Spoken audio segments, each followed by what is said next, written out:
Well, hey everybody, we're here in our shop, and Daniel's got done doing some peel and stick wallpapers.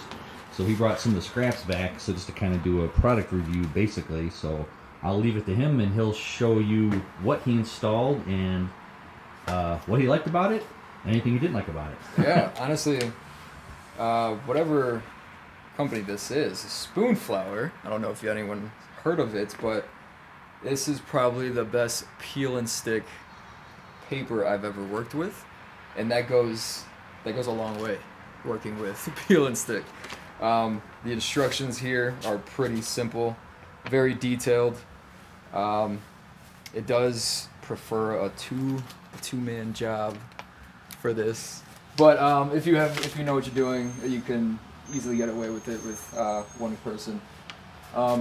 It goes to descriptive of how the wall should be, to the pattern actually having 3/4 of an inch overlap. It shows that here in a nice little example photo, which is really nice because you don't have to read through all of this. It separates each preparation stage in each paragraph, which again, that's another bonus peel and stick wallpaper. So shouts out to Spoonflower. Here I already have an example of a lower piece, and this is how the rolls come. I'm assuming you give the dimensions of your room, and they'll already have, they'll print it to where it's gives you the right amount of extra length and room to play with the pattern, and it's a straight pattern, so it was very simple to even catch the pattern. So here you can see, like I said, there is a 3/4 of an inch overlap, and to show the adhesiveness, how easily it comes off, you have some space to play with. And again, that goes for with peel and stick. It's almost kind of like a one and done hang deal, but this paper gives you room for error to be able to get that to match. And then as for seams or creases, this paper doesn't like to crease, which is also awesome about peel and stick, because you can always struggle trying to get that backing off, especially on an inside corner such like this. It will just pretty much tuck itself in, which again, I absolutely love the fact that it did that with this paper. And is that seam, will that stay there, or is that something you're supposed to So, and trim? then that along, again, in the instructions, it says to keep that overlap and specifically not to cut it, which that would mean you're just going to have an overlap seam.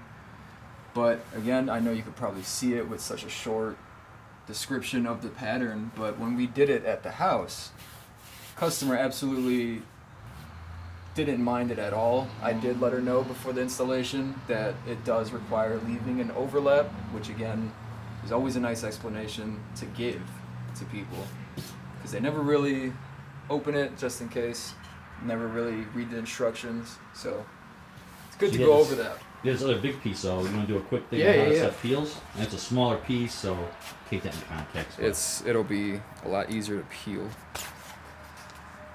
And so if you notice here, not every peel and stick gives you this nice, easy access to peel it off. It's on the top and bottom. So there's that. And again, this paper doesn't really want to crease on itself. It'll come off. And like Dave said, it's a lot easier when it's a smaller piece, but when you got a 90-foot sheet, it can be a pain trying to hold it up. Or 9 foot. 90 would be big. Did I say 90 feet? I meant 90 inches. Sorry. So, and then the backing, I don't know if you can see. I'm not sure what type of adhesive this is, but it's very removable. Like I was saying, you can place it, peel it off, reposition it, and it'll keep the tackiness. Let me see, just as simple as that, just a swipe. And then if I needed to replace it, comes right off, sticks again, no problem. And again, the way it's made, the texture of it, it's really flexible. So keep that in mind if you're trying to match the pattern. Try not to tug on it, as it does give a little bit in the pattern, and it can distort the pattern, and even the ink printed on this can become out of whack, so to speak. Nice. Well, we didn't do a final video of the room itself, but we got some pictures. So if you go on our Facebook page, Google My Business, you'll see pictures of the completion thing. But like Daniel said, it turned out really good. You're going to see seams on wallpaper regardless. This one, it's just more advanced because you'll see where it's overlapped. But for a peel and stick, we've come across this company a couple times now. It's interesting when you're ordering, because we were at another client that wanted this stuff. So it is a little bit on the pricier side. So if you go to that Spoonflower website, you pick your pattern, you put the room dimensions, and it calculates everything you need. So it was really hard for us when we were looking at this job, because I'm used to how many strips do we need. They don't tell you that stuff. They figure how big the wall is, how wide it is, how many pieces you need, and they figure it out. So it actually made it really easy on their website to figure out how much you need. Let's see if they have a website on here. Spoonflower.com. That was easy. So there you go. Yeah, we just did 2 accent walls in a house here in Elgin.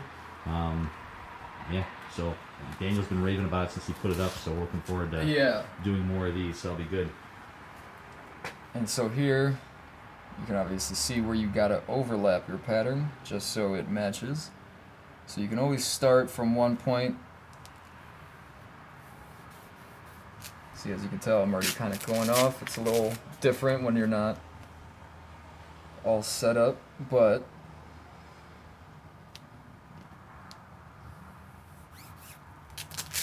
and it's a good example of how easily you can adjust.